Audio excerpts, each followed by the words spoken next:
Yan ang paid na.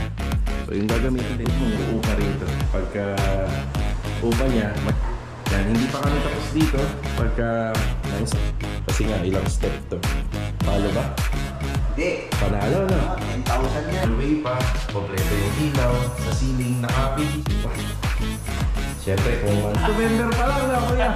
Kasi Merry Christmas na. Ang lumang paint is nag-fade na rito. Para kanina. Ayan. Kayang karawan sa'yo! Mga Karaos, good morning po. Kamusta po tayong lahat? Ito, welcome back po muli dito sa aming channel. Bali, araw po ng Biyernes ngayon. Ayan, bali, meron tayong single video dito sa ginawa po natin sa Phase 1. Ayan, bali, ito yung topic natin. Kasi yung ginagawa po pala natin dito, nagdadalawang isip si client owner kung pauupahan niya or kung titirhan. Yung isang disadvantage kasi na pagkuha ng mga bahay dito kung galing kang Maynila, yun nga lang, kung mag-uuwian ka, talagang talo ka sa pamasahe, tapos yung oras din, tsaka yung sa biyahe. Kaya napapaisip siya kung baka paupahan niya. Yung ginagawa nga po pala naming ongoing project, ipapasilip ko po sa inyo. Isa siyang 36 square meter floor area and 36 square meter naman na lot area. Kaya ito, samahan niyo po muli kami sa maiksing video ngayong araw po ng Biyernes. Ayan, enjoy watching po. Tara. Nandito na po tayo sa project natin sa Phase 1. Good morning and good morning sa mga kliyente namin. Good morning po sa inyo lahat. Okay, bali dito sa harapan ng bahay, nagpa-timpla po na ako ng beige color na gagamitin po dito. So i-retouch po namin yan. Yeah, i-retouch namin. Tsaka dito din. Since may extension na, light color kasi yung ginamit dito. Tsaka ito pong yung mga unit na to, napakatagal na po. Yan, napakatagal na po nitong mga unit na to. Siguro mga 9 years na nakatayo at walang nagme-maintain. Tapos yung original color niya nag-fade na. So yung gagamitin ko dito is yung beige, yung motif color or yung color scheme ni Lumina. Ng mga row houses, ng mga townhouses. Tapos yung sunblast simula doon pababa. Ang gagamitin na po natin dito is yung maroon. Yan, para may combination color dito sa grills na ginawa po natin. Yan. Tapos yung moldura na to, maroon na rin, bubuhayin natin. Yan. Okay, bati muna tayo. Kuya Rigor, good morning po. Yan, boss. Yan, pinipinturahan na ni Kuya Rigor yung storage dito sa staircase below. Kuya Dindo, good morning. Good morning! Yan, pinipinturahan naman na ni Kuya Dindo rito yung cornisa. Yan. So kahapon ay kabit na ni Master Jojo yung WPC natin dito. Yan, ganyan po yung pinaka-design niya. Bali, kinuha lang namin yung kulay ng cornisa dun sa WPC. Kaya nag-complement po yung color combination niya. Tapos ito nga, napaka-simple lang ng kusina at saka ng design. Ayan yung design dito. Yan, napaka-simple lang. Yan. Gamit na lang po yung magpapaganda rito. Yung tiles nga pala na pinili din ni client, kakulay ng cornisa o ng WPC. Yan, papunta rito. Yan, ganyan lang po kasimple yan. Habang tumatagal po, nakakapanghinayang na paupahan lang po ito. Yan kasi ang balak ni client dito. Bali, papaupahan niya lang. Kaya napakaswerte ng uupa rito. Pagka upa niya, malinis na. Sa mga nagpapaupa nga pala mga Karaos ng ganito up and down, actually wala talaga akong idea kung may improve na. Pero sa nakikita ko siguro 7,000 to 8,000 ang paupa nito. Kasi yung mga bahay nga dito na hindi pa masyadong improve, up and down, may extension lang yun, harap likod. Tapos wala pang tiles, as in wala rin pintura, wala rin kwarto. Pinapaupahan na siguro ng mga 5,000. Eh paano pa po kaya ito? Yan. Simple, may improve, kompleto, may kusina, tapos may laundry. Ito yung isa sa mga magaganda sa bahay na yung laundry niya nakatago. Kasi kadalasan sa mga gawa namin doon sa labas at least hindi ka na mahihirapan o hindi ka mahihiyang maglaba doon sa labas. Kahit na may naka-automatic washing machine, pero syempre possible dahil walang air ventilation tong unit, doon po magsasampay. Kaya industrial type lang po yung gawa namin doon sa bubong dahil doon ang sampayan. Laundry area, ito. Hindi ka tatama rin dito. Parang kwarto yung laundry area rito. Yan, kompleto na. May pailaw, may exhaust, may isang kwarto sa taas. Naka-aluminum kitchen cabinet din. Yan, may bar counter pa.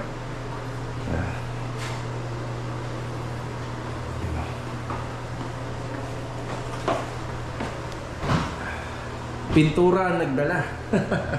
Kuya. Puro talaga, sir.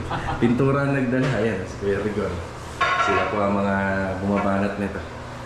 Yan, hindi pa kami tapos dito. Pagka na-installan po ng tiles po ito pataas, yan, ikakabit natin yung staircase, side cover natin dyan. Tapos, linis.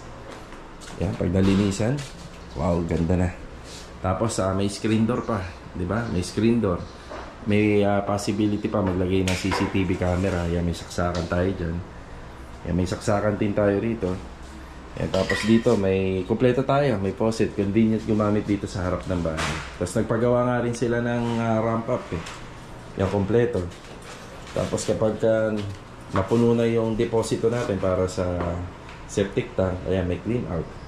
So naka-tiles din. Yung pinturado, may bubong yung harap. Yan, ito po kasi hindi naman advisable na garahe ito para sa motor. Kasi nga ilang step to. So one, tapos may side gutter pa. Yan, para pinaka sidewalk. Yan, may kompleto, may ilaw po rito. Tapos dito naman po sa mga poste may pailaw. Kung gusto mo magtanim ng halaman, may plant box. Ayan. So wala ka nang hahanapin pa. Tapos sa dalawang magkabilang side by side, kinubera namin ng polycarbonate roofing yan. Para pag umulan, makakatambay ka dyan. So hindi ka basta-basta mababasa. Yon, may sampayan din dito. Ayan, may sampayan. Hindi masyadong mainit dito kasi naka-insulation. So wala ka nang hahanapin pa. Kaya napakaswerte nung uupa dito. Ikaw ba, Kuya Rigor? Sa 7 or 8,000 na uupa ka dito, talo ba? Hindi. Panalo, no? 10,000 yan eh. 10,000, no? So, ayan. Wala po akong idea kay client. Nako, si client na magde-decide nito. Tapos, itong Mia na unit, wala po siyang ganito na lavatory. So, binago po namin yan. Ayan, bagong shower set, naka-tiles, floor to ceiling. Tapos, may bidet pa yan. Merong wall mirror, may towel holder, may shampoo holder, kompleto. Tapos, ito, bagong water closet pa. Kung pauupahan ni client to, talagang panalong-panalo yung titira rito, di ba? At hindi lang yun, kasi tayo yung gumawa. Yun ang nagdala rin eh. Yan, kasi kami rin yung gumawa, ayan, kahit pa paano. Ayan, tapos yun nga, aluminum kitchen cabinet, tapos may range hood pa rito, hinihintay na lang po namin. Tapos napakasimple lang po ng pinagawa ni client about sa kitchen countertop. Kaya ito, ano lang po to, simpleng gas stove. Yan. Tapos gas tank niya nandito. Yan. Tapos bago yung kitchen sink. O, di ba? Talagang swerte na yung uupa rito. Kung talagang pauupahan niya. Dito nga po pala sa vlog ko, gusto ko lang po sabihin dito na nakakapanghinayang paupahan yung ganito. Diba? Baka magbago pa yung isip ni client, hindi niya na paupahan, tirhan niya na lang. Tapos kung gusto niyo magkaroon ng aircon dito, ayan, may may aircon outlet dito. Ayan, dito sa taas. Ayan, may hallway pa, kompleto yung ilaw, sa ceiling. Naka-PVC panel nga po pala tayo. Ayan, PVC panel. Para halimbawa, pag nakikita nyo medyo maraming alikabok, tapos medyo maitim, or sa alikabok, huwag kayong mahihiyang punasan yan. Pwede.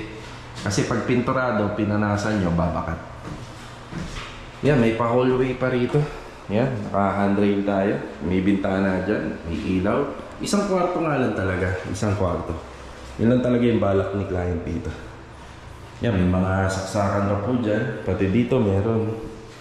Tapos pwede ka maglagay ng malaking kama. Ayan. Tapos pagdating po dito, yan, pwede ka maglagay ng aparador dyan, or Durabox, ayan, Orocan, or pwede pa magpa-build-in si client, pero sabi ko sa kanya, kung paupahan na, huwag mo nang magpagawa ng build-in cabinet. Yan, may window dito. Ayan, window.